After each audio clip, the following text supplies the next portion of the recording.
What's going on, y'all? Welcome to the Triple Z podcast. I'm your host, Isaiah Henry. Jrue Holiday is heading to the Boston Celtics as the Celtics trade Robert Williams, Michael Brogdon, and 2 first-round picks to the Portland Trailblazers. In my last video, I said keep an eye on Jrue Holiday because he may determine who makes it to the finals. Milwaukee is no longer a lock to make it out of the East. Boston and Milwaukee are literally eye to eye in the Eastern Conference. I mean, this is a great trade for the Boston Celtics. I mean, defensively, Boston is going to be a nightmare for the entire league. Jrue Holiday, Derek White, Jason Tatum, Jaylen Brown, Porzingis, Al Horford. This team defensively can be absolutely the best in the entire league. I like Jrue Holiday on the Celtics because now he gets to fill in that leadership role that Boston was missing out on because Marcus Smart left and got traded to the Grizzlies.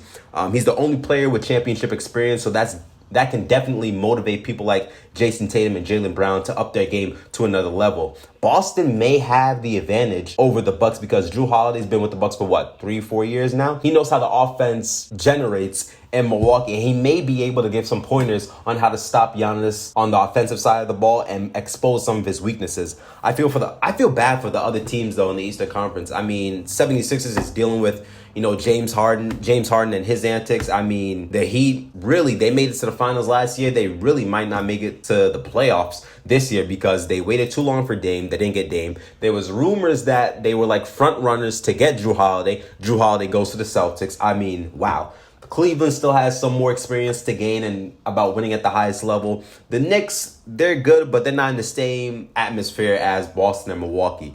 This NBA season is going to be a treat, honestly. If we get a conference finals between Boston and the Bucks, that may be a better preview than the actual finals itself. I mean, this is great for the league. The season starts in 2 weeks, and this trade happens where Jrue Holiday is going to the Celtics. A lot of people thought Milwaukee was a lock, make it out of the Eastern Conference Finals. I didn't think they were a lock really, but they had a great chance of making it out of the conference finals. But Boston, man, they made some serious moves in this offseason, honestly. Getting Kristaps Porzingis, somebody that can space out the floor, hit the three at an efficient level, and then getting Jrue Holiday, somebody with championship experience, a great defender, somebody that you can rely on to really affect the game in multiple ways. It doesn't always have to be on the offensive side of the ball. He can really turn it up defensively and, be a pest to other point guards in this league. I mean, wow. This trade literally came out of nowhere. I literally said in my last video, keep an eye on Jrue Holiday because he may determine who goes to the finals. Boston and Milwaukee, that's every time they meet up, man, it's going to be a battle. I really hope nobody in the 4 games that Boston and Milwaukee meet, I hope not a single player is missing a game because every game they play, everyone's going to be locked in because it's literally going to be a preview of the Eastern Conference Finals. And that's something I'm looking forward to seeing, man. Wow. I mean, dang, sheesh. Portland, on the other hand, too, I mean, they made some serious moves after trading Damian Lillard. Now you got Scoot, Simons, Sharp, DeAndre Ayton, you got Robert Williams, you got Michael Brogdon, you got a couple first-round picks. I mean, Portland, like I said, their rebuilding process is looking really, really well right now. And in the future, they might be able to develop a team that could be a serious problem in this league. I mean, wow. This league, man, you never know. It's so unpredictable in so many ways. But wow. I'm thinking about Boston defensively, man. Jrue Holiday, Derek White just made an all-defensive team last year. Jason Tatum, Jaylen Brown, Porzingis, Al Horford. I mean, sheesh. Defensively, they're going to be a nightmare, man. Defensively, they're going to be a nightmare. And you don't even need Jrue Holiday to step in and go crazy offensively.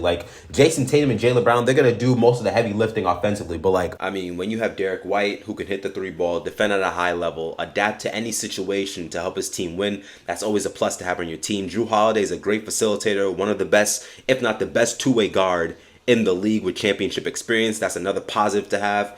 Porzingis is in a position to show Boston fans when healthy, he can have an impact on both sides of the ball. I mean, Boston, they have a great season, ahead of them, honestly. The season starts in a couple weeks. Joe Mazzulla has a lot of pieces to put together to solve a puzzle for Boston, which can determine them winning a championship. A lot of people are probably going to say with this trade, you miss out on having a good bench, really, because you gave up Michael Brogdon and Robert Williams. I understand that, but if you can find a rotation that's consistent and that works well, Boston's going to be completely fine. They're going to be completely fine. If you can find a certain rotation that works well for your team, I mean, there's nothing to really worry about. They got everything. They got the duo. They got a superstar in Jason Tatum. They got, a player with championship experience. They got the defense, they got the offense, they got the three-point shooting, they got the interior perimeter defense. Boston has all the tools and pieces to really put something special together in TD Garden. But thank you guys for listening to Triple Z Podcast. Please like and subscribe to the channel, and I'll see you guys next time. Zzz.